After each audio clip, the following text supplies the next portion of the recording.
Sometimes the world looks like you ain't ever seen it before. Stuck behind never-ending windows, all you need is a door. Searching for something to put a smile back on your face. Just remember, in unusual times, it can come from an unusual place. You need a partner for the ride, 'cause everybody needs a Clyde.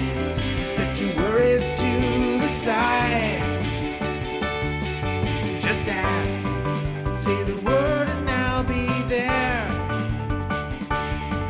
Just ask, you know the greatest things in life all come in a pair. They say hindsight's 20/20, but that ain't far enough behind me. So if you want the sweetest honey, I think hindsight's 1990. There's no need to pretend I got a hand I can lend, 'cause when you really need a friend, just ask. Shit 90 shows taught me. Shit 90 Shows Taught Me was not filmed before a live studio audience. Are you ready to slay another day? So are we. Welcome back to Shit 90 Shows Taught Me.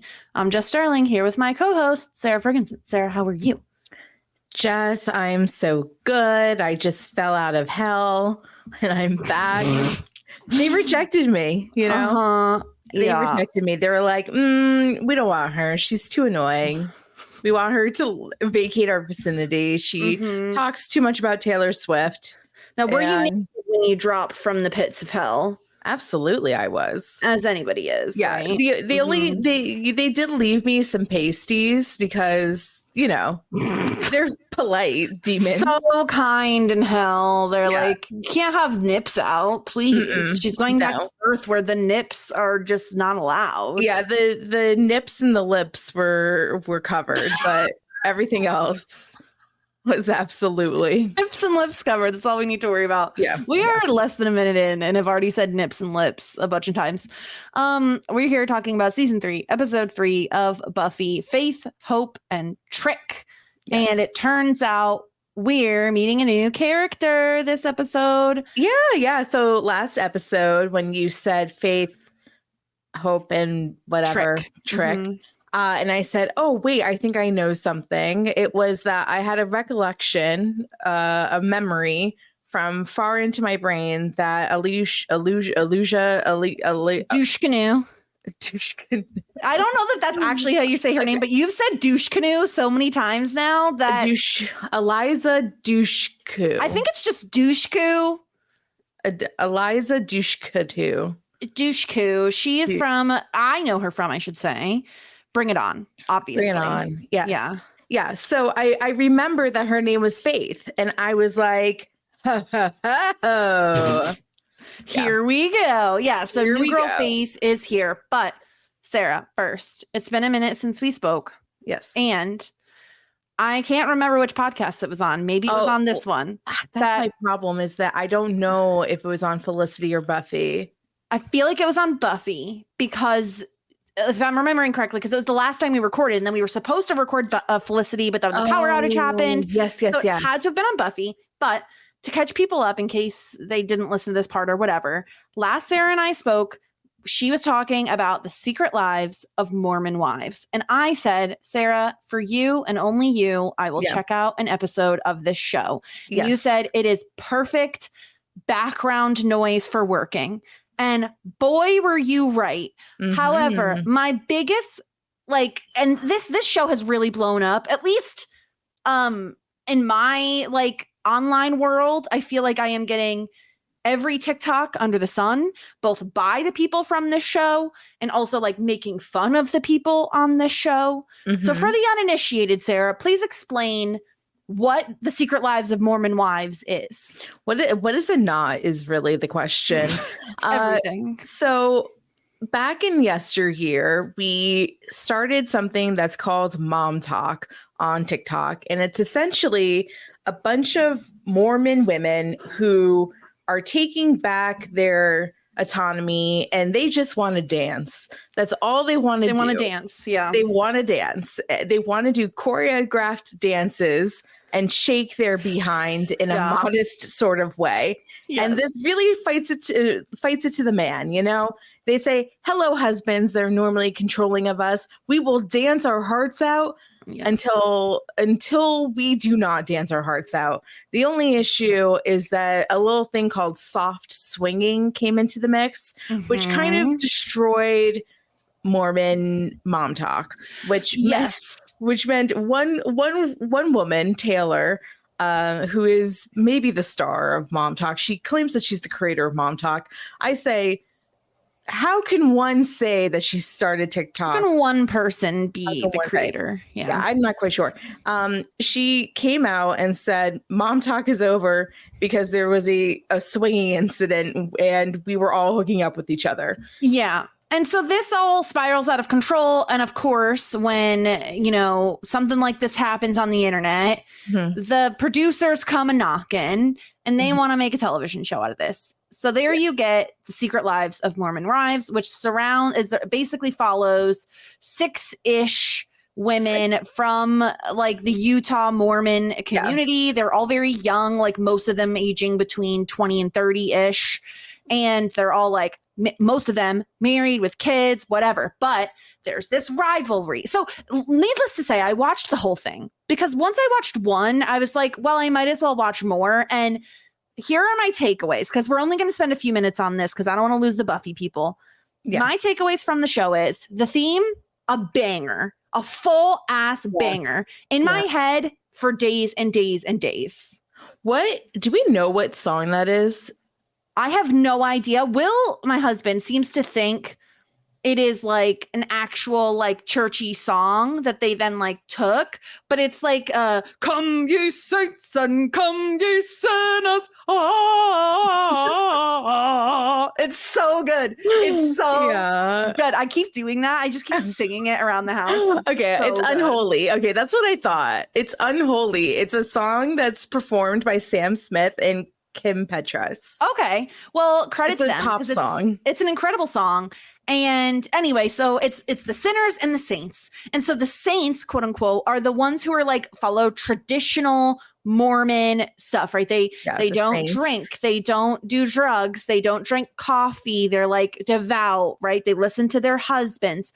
And then you have the sinners. And the sinners are the fun ones because obviously they're the ones who are maybe divorced or maybe have done some swinging in the past. Or a sip of alcohol, the horrors. Occasionally have had a sip of alcohol. But these women, here's the thing.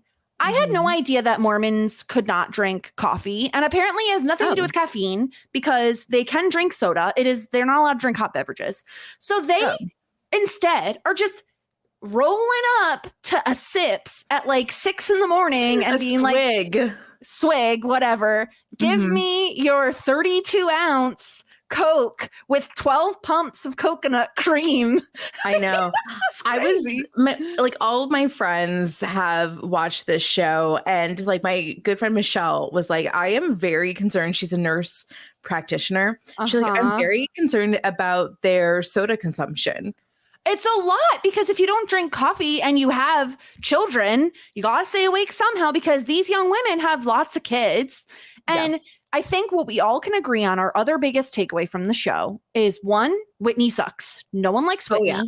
I know. And they really tricked me because I thought like my very first initial thought was that like, oh, like maybe Whitney is like justified that Taylor's like trailer trash or whatever. Maybe. Yeah. No, by the end of it, I fully hated Whitney and I fully believe that she is. Well, because Whitney is the girl who's like, who leaves the group chat and then is like, no one reached out to me to see if I was okay. And it's like, bitch, you left the group chat. It's also so transparent that that's what she wanted. So it's like, when it's that transparent, it's like, I'm not going to give that to you. Like, I'm not, it's like one of those things when people go on Facebook back in the day and they're like, I'm sad, don't talk to me. Or like, like thing like life is so tough. Like you never get what you want. Oh, I hate that cryptic bullshit. Yeah, it's cryptic because they want you to reach out. And then they're like, they get the people that come in and they're like, what's wrong? Are you okay? And then they go like, I'll PM you. And it's like, they just do it for the attention. And that's what Whitney does. She's coming back from Hawaii because she took some time away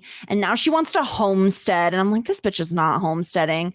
First of all, those outfits, those are not homesteading outfits. Second of all, she changed her hair like 4 times throughout the series. So it was very difficult to follow who was who because let's be honest, a lot of them look alike.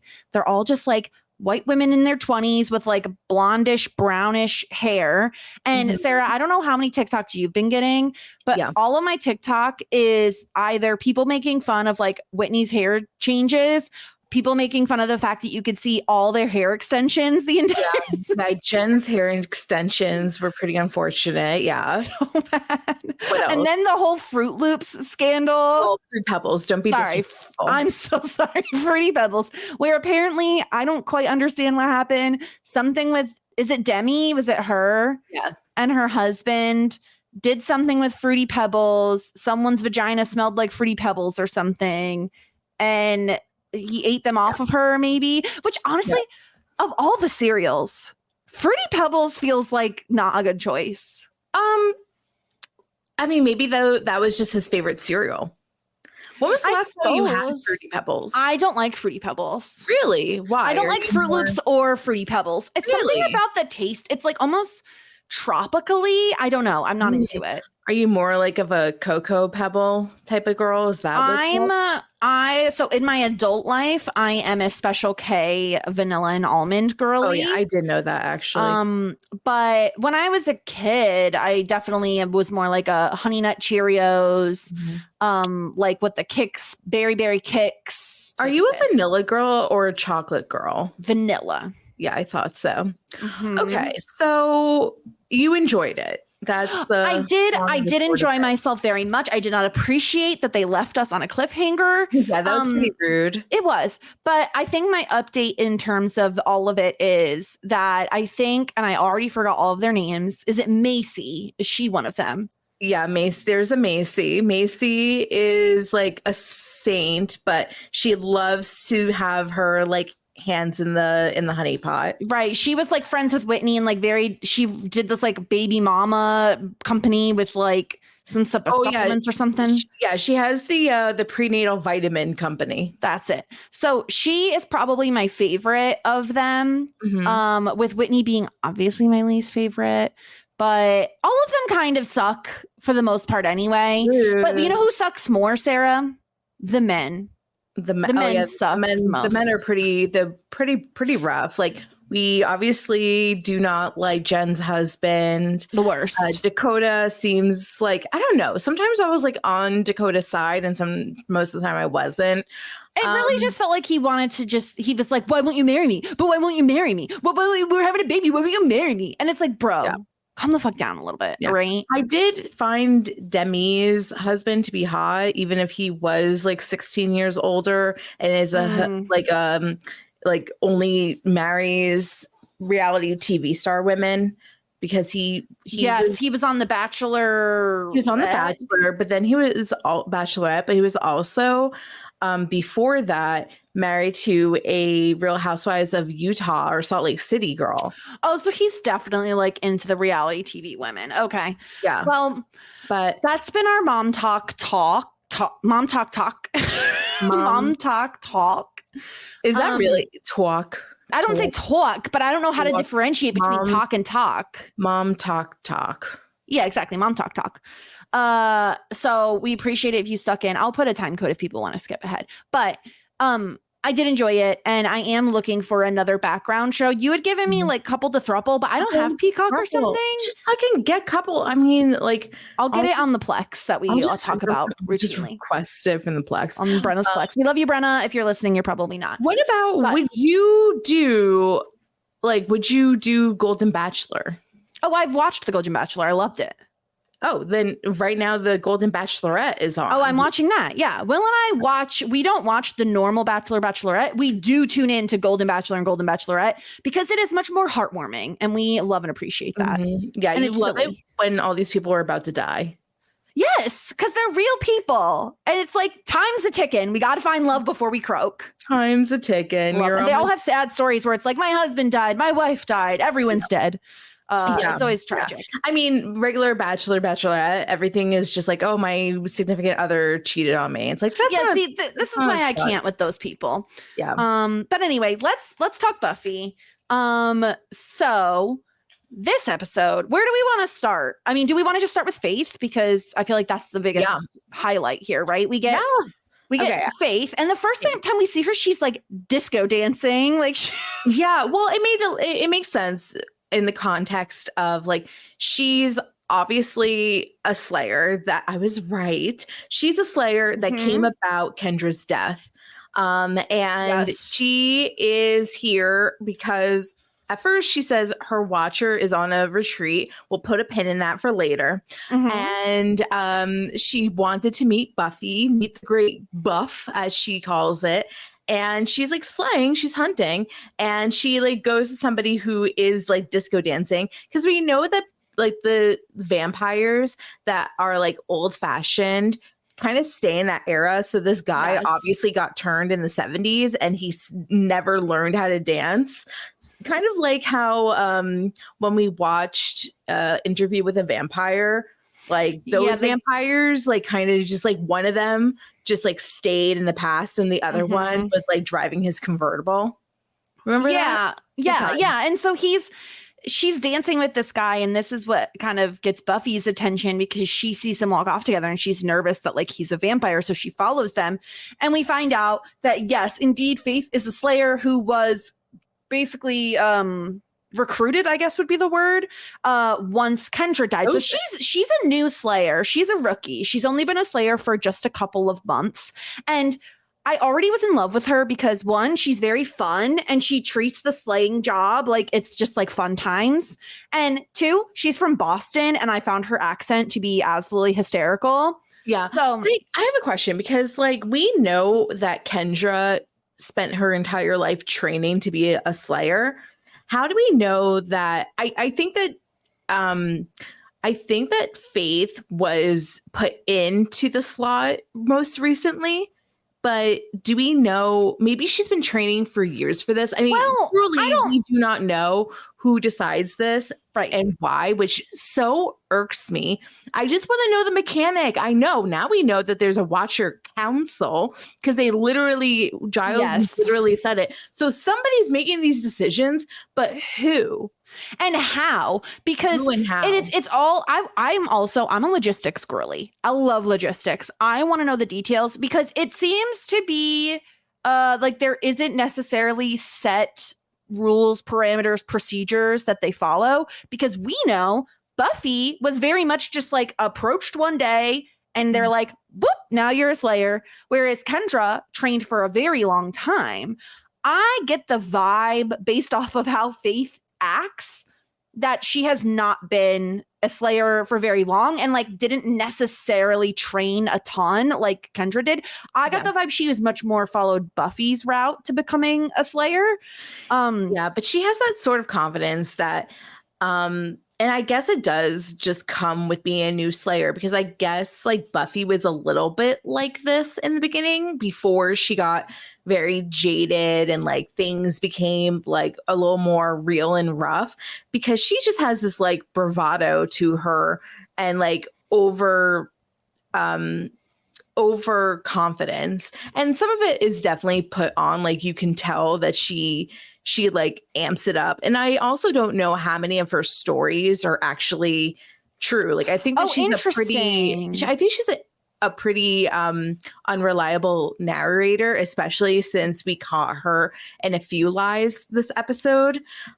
So I wonder how many of these like stories that she told were just like fables to like come off as cool, especially in front of Buffy, who she probably does look up to in a way, because you know there's like Buff, like this like Slayer that like people know of. It's Buffy. She like used a big, I don't know, bazooka or whatever the fuck it was, rocket launcher or something. Yeah. Yeah. So I wonder like how much of it was like put on and how much of it is real. Because this is so interesting to me. This is interesting. I didn't ever necessarily think Faith was lying, but let me give you my interpretation or like theory on why Faith is the way she is. Buffy got jaded very easily, very quickly, because she has a lot to lose, right? She wasn't necessarily unhappy in her life before becoming a Slayer. She was popular. She had friends, like she had family. She wasn't necessarily unhappy. But being the Slayer has definitely changed her life for the better in some ways, but also for the worse, because now her life is constantly in danger. She's no longer popular. She's had to move schools. She's getting in trouble at school constantly. And now that she has the Scoobies, she's also afraid for putting them in danger constantly. Whereas I see Faith as someone who saw this as an opportunity. She was someone who wasn't necessarily very good in school, right? She says she dropped out, and the way she says it makes me think that she maybe would have dropped out regardless of if she became a Slayer or not. It seems like she was someone who didn't necessarily have maybe a great home life. I don't recall her saying much about her family. No, she didn't. I mean, she was very complimentary of Joyce because she was like, oh my gosh, you're like, Mama's the coolest. And it made me feel like she didn't typically get family dinners where they sat exactly and like had a mom that's very supportive.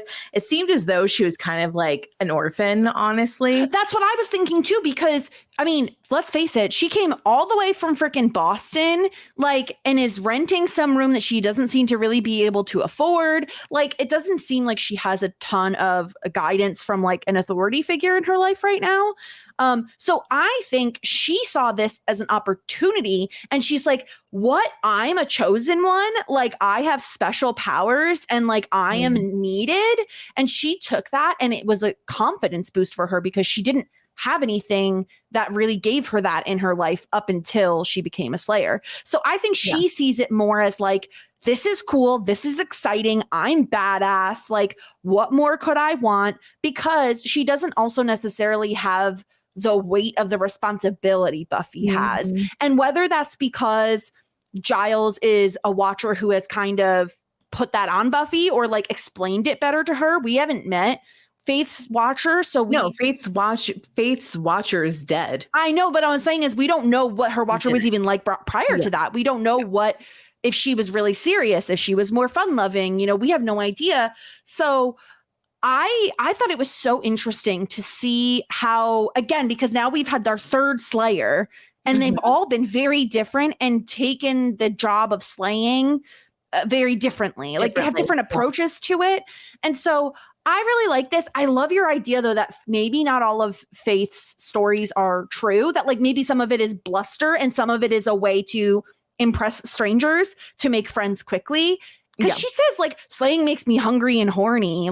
It's very obvious she's trying to get attention, when she says something like that. Yeah, maybe not all the stories are made up, but maybe exaggerated a little. The alligator story. It's if you're from Boston and why are you going to Missouri to wrestle an alligator?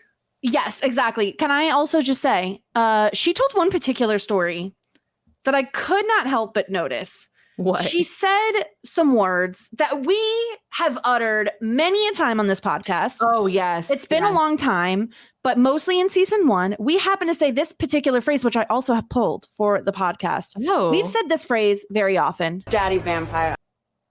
Big daddy vampires. Big daddy vampire. Big daddy vampire. Big daddy vamps. Yeah.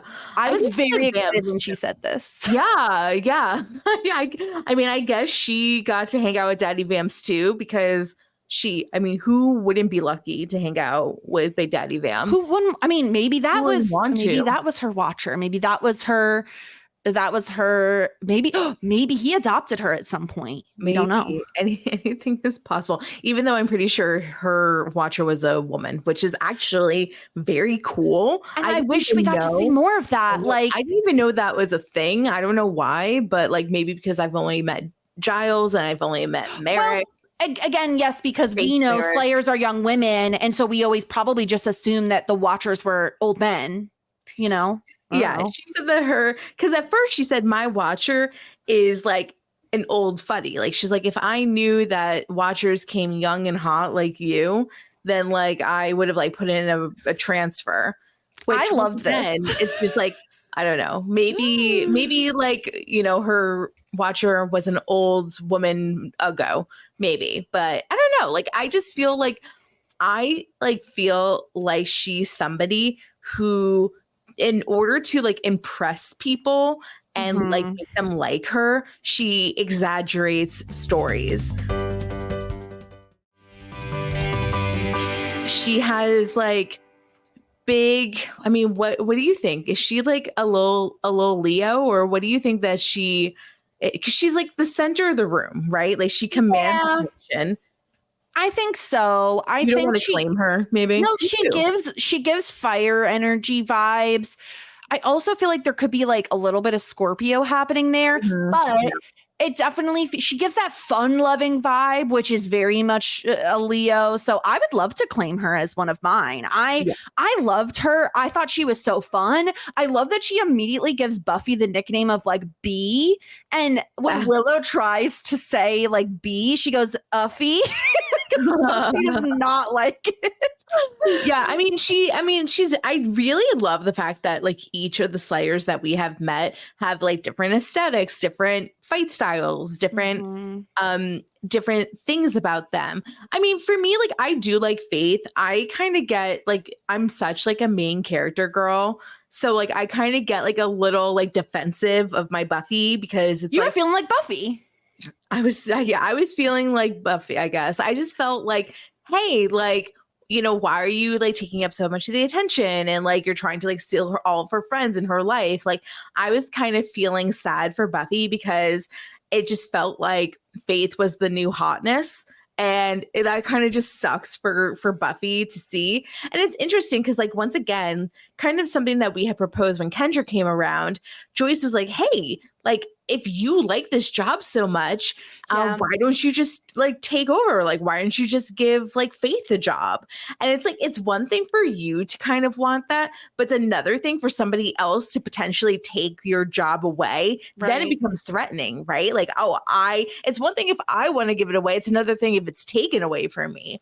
I kind of felt for Buffy, especially when like, that guy, whatever the fuck his name is. Oh, Scott was coming around and she was like flirting with him and she like dresses all sexy and like, you know, dirty dances. And I was just like, I was like, you are in my turf. Like, get out of my turf. I don't like it.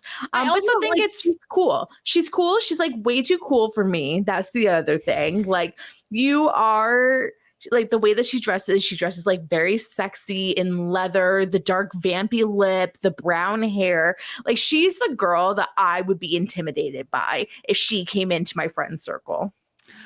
I understand that. Yeah. And I understand why Buffy is upset because it almost feels like she's the new hotness, but also she's fun in a way that Buffy feels like she'll never be again. Well, because Buffy's fun. We have too much responsibility. We can't. That's the thing. Fun. We can't have fun. And like, Faith kept saying like, "Oh, like you're so wound up tight. Like you like can't let loose." And it's like, well, Buffy can't let loose. She can't go to. But she's heartbroken right now, and that's the problem, right? Like, it's not just the fact that it's not just the trauma she's been through, but she's only a few months removed from literally having to kill her boyfriend. Like it's tough for her. And I think it's made worse by the fact that Xander and Willow are immediately infatuated with Faith. Like they think she's so fun and funny. Yeah. And they say to her like, Buffy, you do need to like loosen up and have some fun. And I don't think that's necessarily a great thing for Buffy to hear. No. So I think and I also think there is a part of it that, because even if that wasn't the case, even if Buffy didn't feel like Faith was stepping on her turf, her territory, I think the fact that Buffy feels like Faith is such a rookie when they do have to fight the vampires and Faith is like, punch, punch, punch, punch. And Buffy's like, we don't have time for that because I almost got killed because you were doing that. Like, you're a rookie. Pay attention. Well, okay, so like this was another interesting thing because we do see Faith kill a vampire in the very beginning, and she does it like so cool because she's just like, hey, like thanks for throwing me the steak, blah blah blah, and like kills him and like acts like it's so casual. But then when her and Buffy were together fighting a bunch of vampires trying to go after Mr. Taquitos, they were like, she kept like wailing on one, and it's like, we do not have time to wail on one vampire when there's a swarm of like 7. We need to stake and go, you know, eye on the prize. And she like really, and I was curious, like, do you think you're saying like you think it's a case of rookiness? I kind of felt like I agree with Buffy. Like, I think that she has like deep-seated like anger issues and gets like tunnel vision, and was only able to like focus on the one because like she was just like so mad. Like maybe she is like channeling what happened to her watcher from Mr. Taquito. Right. Maybe, you know, she's thinking about her parents or whatever.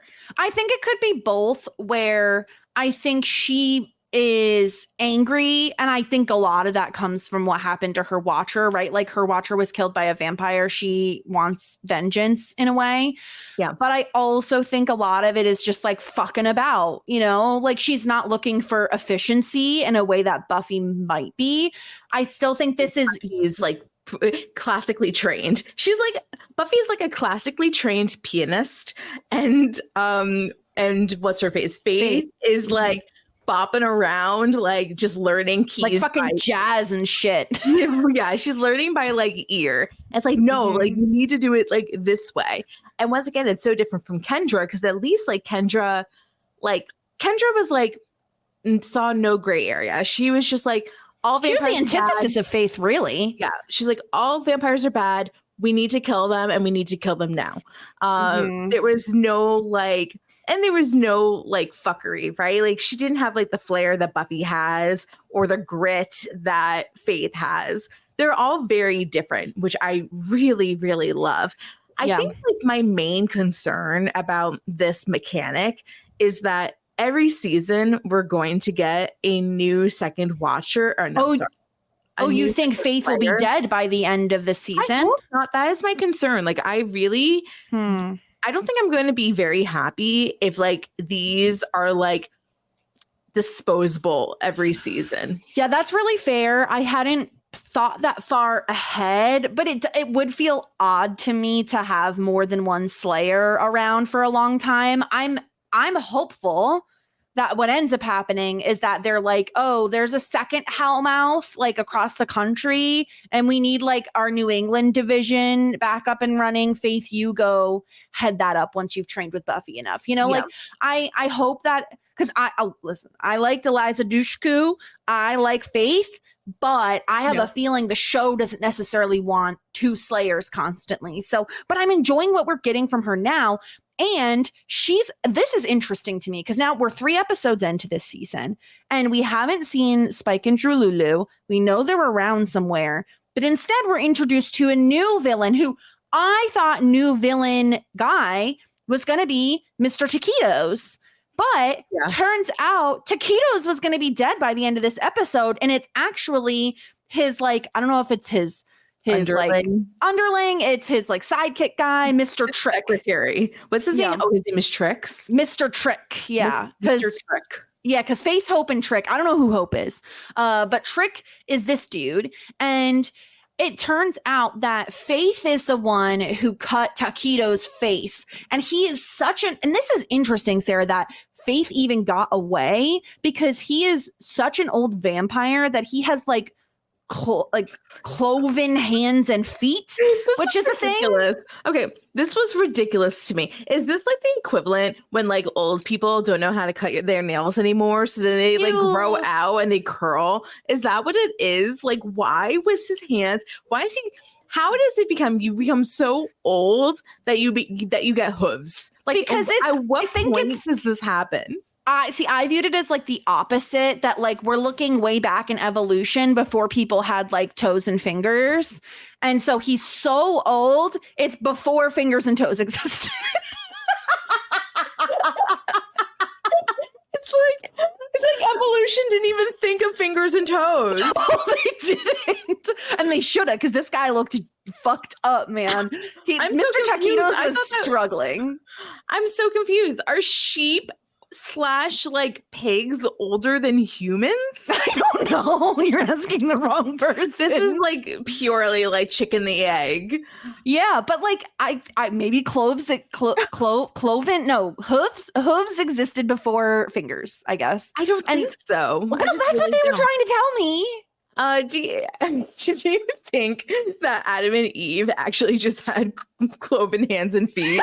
Yes, they did. No phalanges for them. No. It's like, oops, sorry. My 2 hooves just grabbed the apple from the tree. Well, this is where it was like, it's wild, right? They come into town in like this limo and they stop at a burger place and we don't even really get to see Taquitos. We're mostly just looking at Trick, who has terrifying eyes, by the way. And he grabs this was like, again, this show can be very camp when it wants to be. And when he grabbed that poor man out of the drive-thru and his legs are just flailing as they drive away. I will say that I appreciate Trick. I know his name is Mr. Trick, but I'm going to call him Trix. Maybe Trix. That's fine. Trixie. He's Trixie. a little Trixie. I really like the fact that he's like, I'm going to be a healthy queen. I'm going to order a Diet Cola from here. Please, for goodness sake, 0 calories, please. Yeah, but I will suck this guy's blood. And also, the idea of ordering a pizza just to get someone to come to your home, but he's not the food. He is the food he's delivering. Like, you're just going to eat the delivery guy. Yeah. I mean, that is very efficient. I think that I assume that if you're a serial killer, it's kind of like, let's get my work delivered to me. Let's work from home today. Yeah, we don't need to go out and find someone to eat. We'll just have them come to us. I loved this. And also, when Mr. Trix was just like, oh, Taquitos, he's fighting, we're just going to walk away. We're just going to save ourselves. Yeah, I do like that too. They're like, oh, should we defend him? And it's like, well, like if he lives, he lives. If he dies, he dies. It seems as though we have a bit of a Survivor old school versus new school mentality. And Taquitos was old school mentality. He wasn't looking at the big picture. And Trix did say like, hey, I have some ideas. Like, I have some ideas of what we can do. And Mr. Taquitos, being the boomer he is, he says, no, I know what I'm doing, my way or the highway. And Trix was like, okay, B, like, you go, I'm going to go to the highway. I have the choice. I'm going to the highway. I'm going to do things my way. It is time for a new generation to take office, and you are done. Yeah, good luck opening Ziploc bags, Mr. Taquitos, because I truly think that Mr. Trix is the brains of the operation. Yeah. Because even though he's a sidekick, at least it seems that way, he didn't seem afraid that like Taquitos was going to live and to have take vengeance on him. He seemed to be very confident that he could hold his own. So I trust that he is a baddie, but I also think he's kind of like, Taquitos can't even dial a phone. So how is he going to find me? He can't. He can't and he won't, because they took a giant beam and that's how Faith killed him. That was hysterical. The biggest beam. Because like the tiny stick won't work. The tiny stake would not work. And I don't know, maybe if Buffy tried using Mr. Pointy, maybe that would work. But no, the stick that she had, the stake, she kept poking and he would not die. It ruins my my toothpick theory, where I was saying just carry toothpicks on you. It completely ruins the toothpick theory. Maybe like a baby vampire that would work on. A young vampire. I was going to say, do you mean a baby that's a vampire or a vampire that was just turned into a vampire? Both. Both, of course. So how do we feel about... I have a really stupid philosophical question. Oh, please ask, yes. I was just wondering, like, you were talking a lot about Mr. Trix being a sidekick. And I just want to know if you ever felt like a supporting character in your own life. This is an interesting question. If I've ever, I feel like I have too much Leo energy for that. Yeah. I felt like that, like at work and stuff, but I wouldn't say like when you frame it as in my own life, No. Yes. Okay. But in other circumstances, certainly. This is the epitome of I am the embodiment of depression and you are the embodiment of anxiety. It's so true. It's like We're like two Inside Out characters. yeah. You are not a depressed girly. No, I'm just an anxious girly. You're just anxious. Just and constantly anxious. Constantly sad. Well, it's funny because I found out that I forget what I think they call it like mom time math or something. I don't think it should only be for moms though, because I do this too, where it's like, okay, I have an appointment at 5, which means I need to get the dog. I need to leave the house by this time, which means I need to get the dogs ready by this time, and you're like backwards mathing it. You know, like you're backwards time mathing it. Bad thing. This seems like you are just. This seems like an anxiety thing, in my opinion, because there's no wasted time happening in my brain. I was talking to a friend of the podcast, Josiah, and he was saying that in his day job, he has like tons of time to think because of what he does for a living. He can't have like headphones in. He can't, he has to just be in the silence. And that sounds like a living nightmare for me to have to be alone with my thoughts for like an hour. Kill me. No, thank you, ma'am. That's too much anxiety happening in my brain. But I forget what I was going to say about, how do you feel about Mr. Tricks as a villain? Like, are you feeling like he's going to be a good villain? How do you think he's going to be a season-long villain? No, he's going to be like a 3-episode arc villain. Do you think Spike and Drululu are going to take him out? I mean, in a sense of when it's time for Spike and Drululu to come back, he'll be out. Yeah, like in the sense of like he's going to be the guy until we no longer need him to be the guy. Yeah. Yeah, I agree with you. I don't think he's around for the long haul. He's here for a short time, or here for a good time, not a long time, I think. Yeah, he's the supporting character in his own life. That's true. Yes, he is. So sad. Okay, let's switch over. Do we want to talk about the Watchers retreat and why the fuck Giles isn't invited? Okay. I'm pissed. Okay. Yeah. So, I mean, okay. The thing is that once again, so Faith says that her Watcher went to England to go on the Watchers retreat. However, we know that her Watcher is dead. So is there a reality that the Watchers retreat was really not this weekend and it was just a lie? Well, no, because Giles knew about it and knew that he wasn't invited. So I assume he knows when it is. But the thing is it for Giles is alumni? Fucking alumni of what? Alumni of no longer being a Watcher. I think you're a Watcher till you're dead. I think it's a lifetime. No, you're a Watcher until your Slayer is dead. Oh, is that how have we gotten confirmation that that's how it works?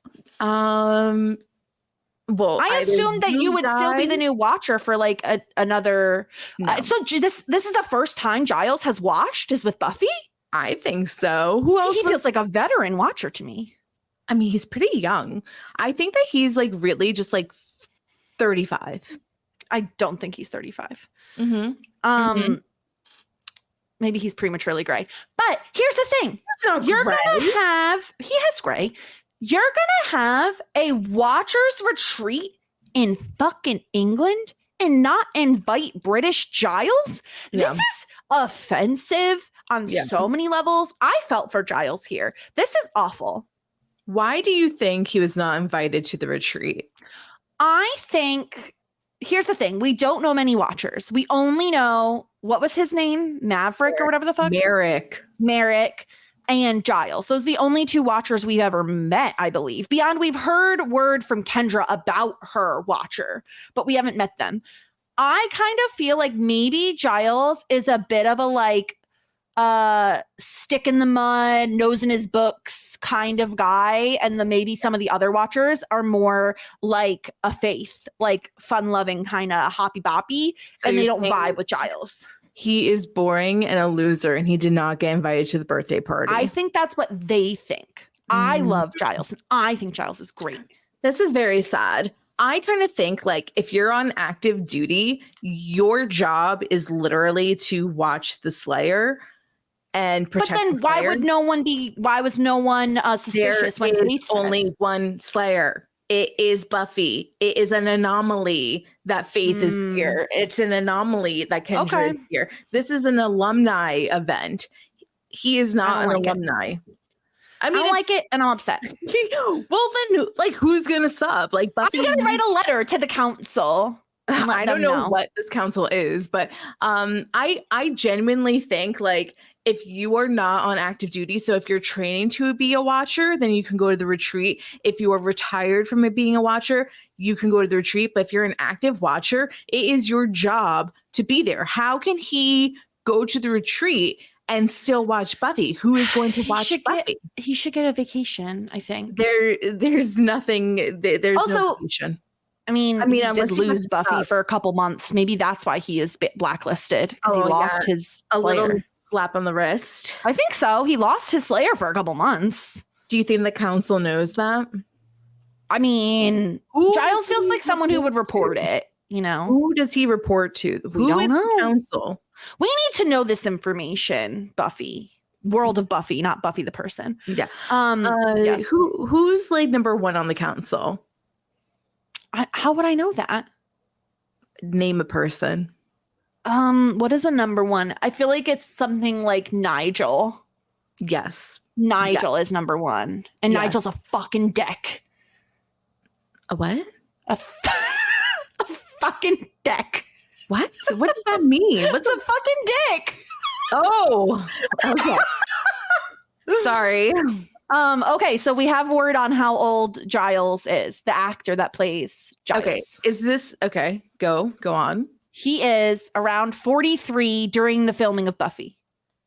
So he's in his 40s. Okay. All right. Just kind of what I figured. Yeah. Okay. So early 40s rather. Yeah. Somewhere in his 40s. Yeah.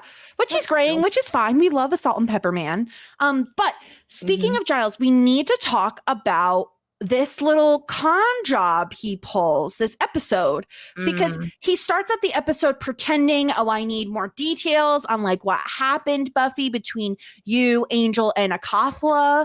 Like I need to do some sort of spell to make sure he stays away. And he keeps pestering Buffy. And honestly, Sarah, I was getting a little upset for Buffy. I'm like, you're making her relive her trauma over and over and over again. And she just got back to school. Like maybe we calm down a bit.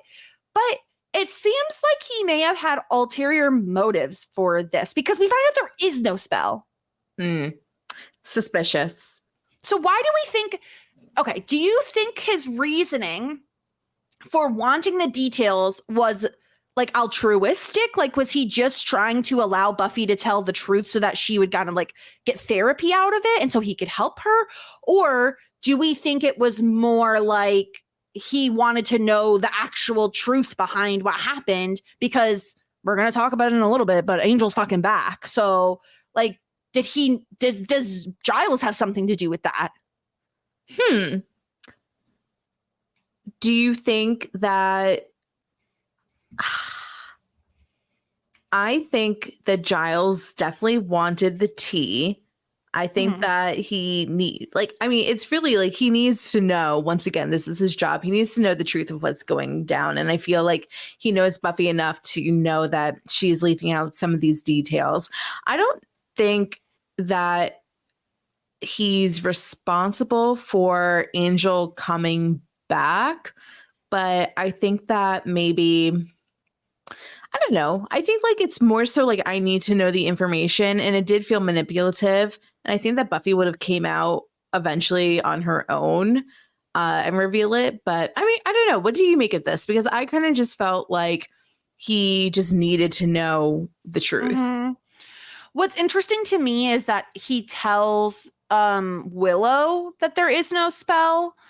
So you have to assume Willow's going to tell Buffy that. Like he didn't say to Willow, don't tell Buffy. But so he's taking a risk by telling that to Willow. I think he wanted to know the truth of the matter, because Buffy has very much been like nonchalant about what happened. And I think it's also helpful for him to know that Willow's spell worked. So I think that is like valuable information to have. I feel like if he had something to do with Angel returning, we may have seen it. But with Giles having a dark myth past, it wouldn't surprise me if there were ulterior motives, and not necessarily of like I'm trying to think, like, not like dark and evil, like ulterior motives, but like he needed that information to do something with it that maybe he didn't want to tell Buffy about. I guess, but I mean, so he needed it for something, but not for the spell that he said that he needed it for. Like, he didn't explain what the spell was. And he didn't say like, oh, there was no spell. I don't know. I mean, he said there's no spell. He told Willow there is no spell because she wanted to help. So then why? Okay. I just think that he needed to know the info. I think we'll find out soon. Either way. Yeah. I just thought that was interesting because it's very rare that Giles will like straight up lie to Buffy's face, you know? So I just wanted to put a pin in that because it feels important. As does the fact that now Willow knows her spell worked, and yet we still don't have any sort of kind of, what is it? Not retribution, but like no effect of, okay, Buffy knows that Xander said, Willow said, go get him, but Willow also did the spell. Maybe we're not going to have any sort of fallout from that. No, I think it will unravel, to be honest with you, because now it's known that the spell worked. Mm-hmm. It's known that the portal was already open. Like, now that it's out in the open, I think that's going to be more of a topic of discussion, and it's going to come out that Xander kind of lied in the timing of everything. Yeah. So we'll see what happens with that. I am interested. Buffy is back at school now. She passed her tests. She has to get some like written recommendations. She has to see the school psychiatrist, but she is back in school, which is great. And then obviously there's the whole thing with Scott with the Clawda ring and all that stuff, but it seems like I don't think that they're gonna end up with like happening, you know? I wish that Buffy was able to be like, this is giving me the ick because my ex-boyfriend gave me one of these. Well, also, girl, you just met her. You can't just be giving her jewelry. You literally just met her. It was the friendship ring. Depends on how you wear it, I guess. You don't want a friendship ring? No. Jewelry from a possible romantic interest is never a friendship anything. Okay, interesting. I guess that's true. When it comes to jewelry, yeah, no. But the big news we haven't touched on yet is that Angel is back.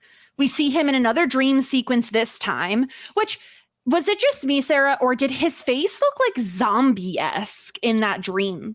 At the end of it, yeah, it did. Green and like, really weird, right? Well, I mean, I think that it's just her manifesting that like, oh, he's dead. I don't know. I have you ever had I've had a dream before about my dad, and I knew in the dream that he was dead, and he was like seemingly undead in the dream. Oh no. I know, because you're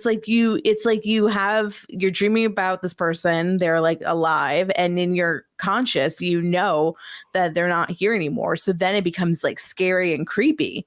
So that's what it's become. It's like kind of terrible. I hate those dreams. And I've had it more than once. It sounds awful. I mean, like, obviously Buffy's really going through it. She's having a lot of these sorts of dreams, obviously also revolving around the Clawda ring.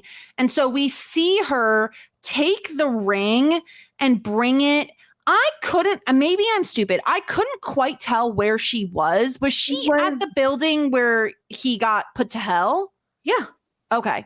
So she leaves the ring there. She like sets it down, basically like a tribute to him, whatever. She's getting rid of it. And it seems like maybe that has something to do with how he returns, because he returns to that same spot, Terminator style, full on butt-ass naked. Is it true love's first Clawda? You know? For a second, True Love's first culotta, like what Duncan made. I think I did say that, but Clawda. True Love's first Clawda. Like, they are in love.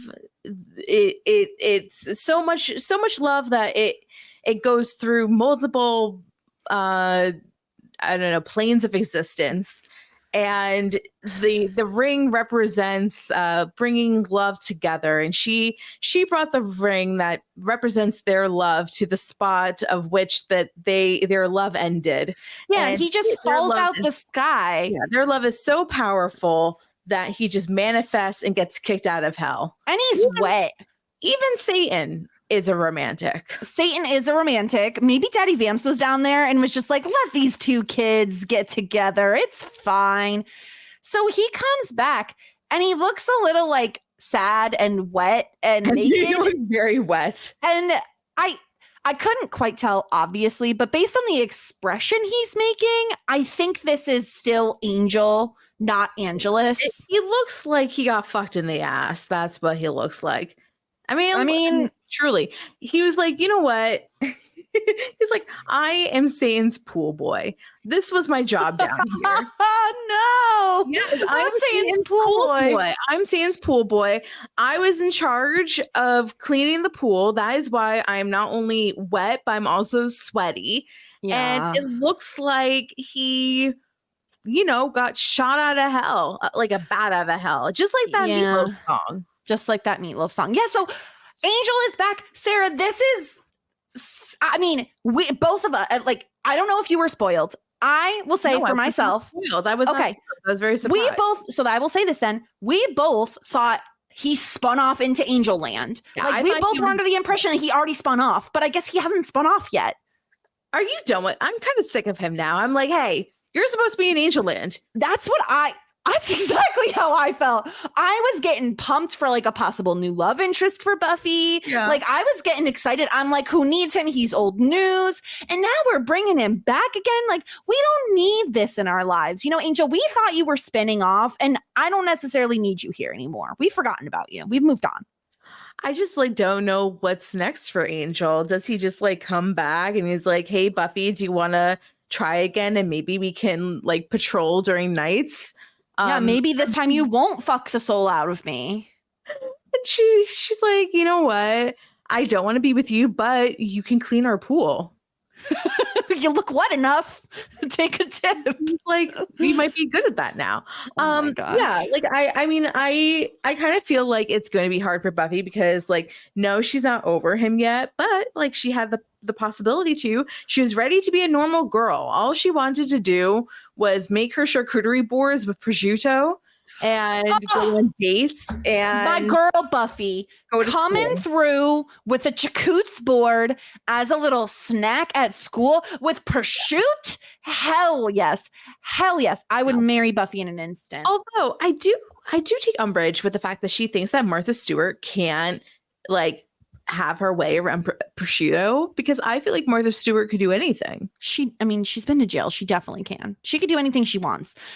Also, one small moment I just wanted to mention, because we haven't talked about the Scoobies all that much. They didn't really have in my opinion, a massive impact. We get Xander and Cordelia fighting a little bit because Xander, of course, is attracted to Faith.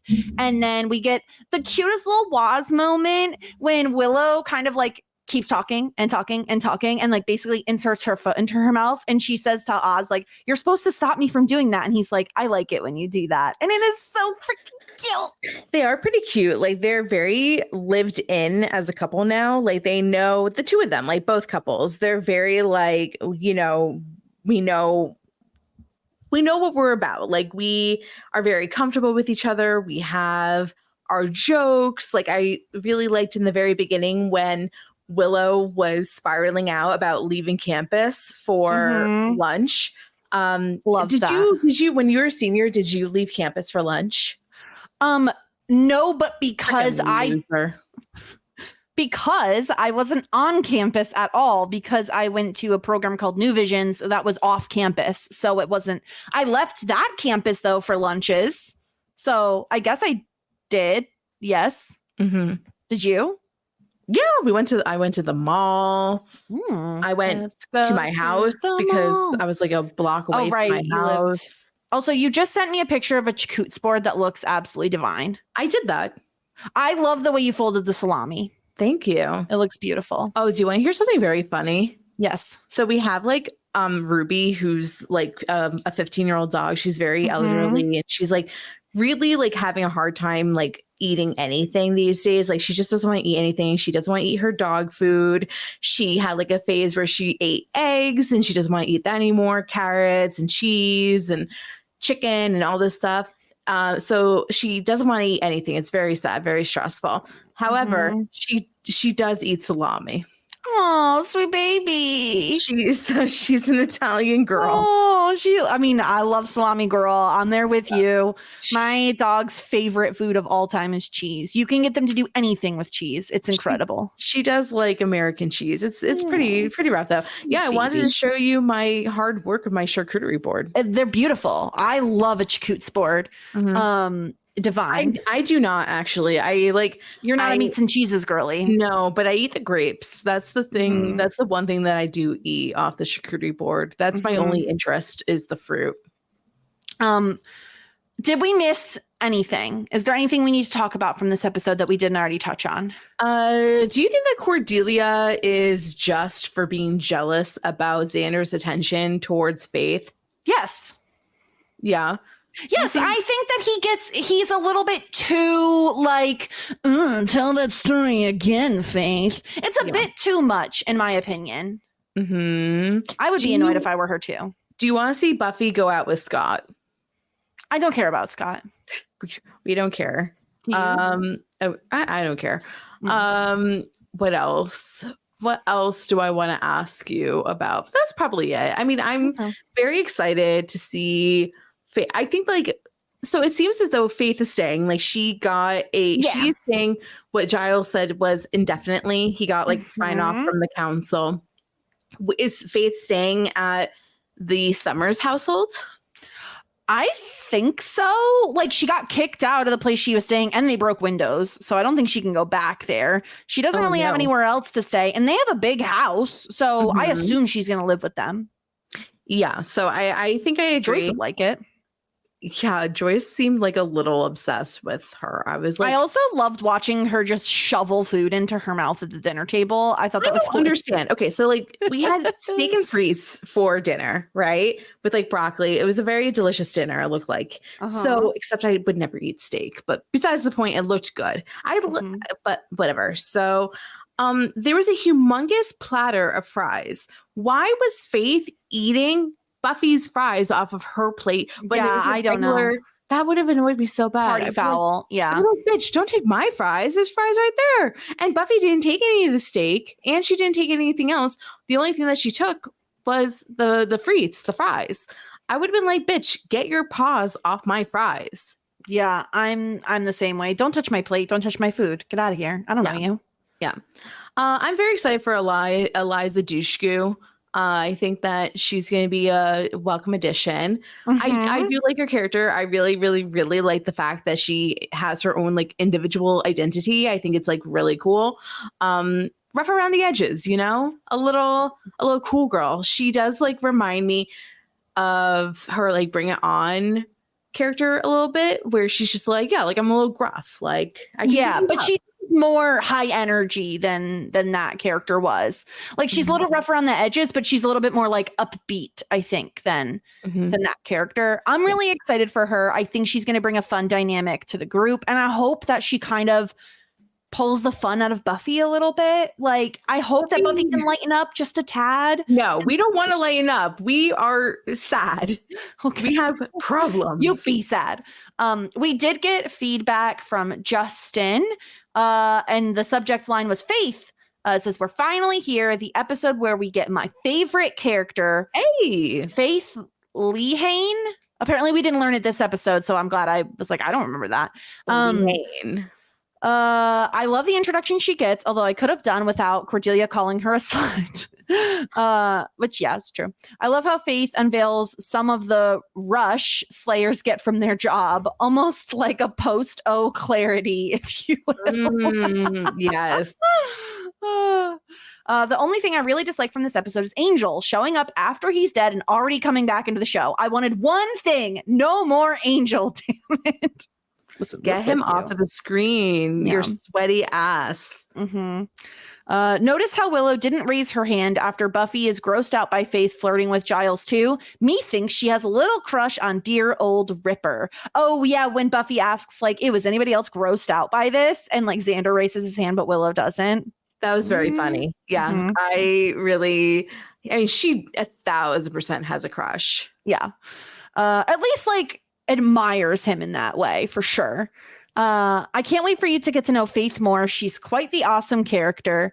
I'm quite shocked that you guys have managed to avoid spoilers. I've seen others react to Buffy for the first time, and all you see in the comments are spoilers. Major props to your community that you want to go through this unspoiled. Yeah, props to our community for not spoiling us, especially the people that have had to come on to the podcast and like obviously wanted to spoil things but can't. We appreciate you and your service. I am not spoiled no more. I promise. This was the last one that you knew. Faith. I didn't know. It's not okay. I have a question. Do you count that as a spoiler? Because like that's a casting spoiler, but I wouldn't say it's like a plot spoiler. No, exactly. Like I just think that was like incepted in my brain. Like I just know that this person is in the show. Yeah. No, a spoiler would have been you knowing that Angel was a vampire, which we didn't. You know what I mean? That's a plot spoiler. Nor did I know that he was coming back. No, we were full on like he spun off. He's gone. I didn't know positively that Elijah Douche-Goudou was going to be the new Slayer. I'm just a genius. So as an educated just a genius. You're a prophecy. I'm just a genius. Yeah. That's it. Do you want to know what next week's episode is titled? Yes. Okay. Season 3, episode 4, Beauty and the Beasts. Oh no. Are we getting like an Animorphs type situation? Oh, I loved Animorphs. Me too. I hope we get that. That would be fun. Man. Yeah. Did you read the books or see the show? I mostly remember the books, so I don't know that I saw the show, but I can visually remember what the books looked like. Well, the books, yeah, because I had the transformation, but didn't it have like the thing where you put it back and forth and it changed? I feel like maybe they started out as the one where it looked like the evolution chart, and then I think eventually they had the ones that you would like. I don't know how to describe it on a podcast, but like you move the book back and forth, and it's like a visual gag where it would change when you looked at the angle. Yeah. I remember the show. Like I watched the show as well. And that's why whenever I see somebody like itch their ear, I get grossed out because I'm like, oh my God, there's worms in there. That's going to be like the aliens. They're taking me over. It's very concerning. Very, very concerning. So Beauty and the Beasts, we'll see what that means. I'm excited for it. Yeah. Is it a beauty contest? Like, like that would be fun. Would Willow participate in secret and like just win? No. I think Cordelia would definitely participate, but not win. Yeah. So I don't know. We'll see. Maybe Faith will participate and she'll win. I can see that too. She has no money. Okay. Well, that's this episode. We'll be back next week with Beauty and the Beasts. Don't forget to subscribe, leave us a rating, leave us a review, give us 5 stars. We would greatly appreciate it. And yeah, if you have any feedback at Shit90spod everywhere, shit90spod.com is where you can reach us. And until next time, here endeth the lesson. Just ask. Shit 90 shows taught me. Shit 90 Shows Taught Me was not filmed before a live studio audience.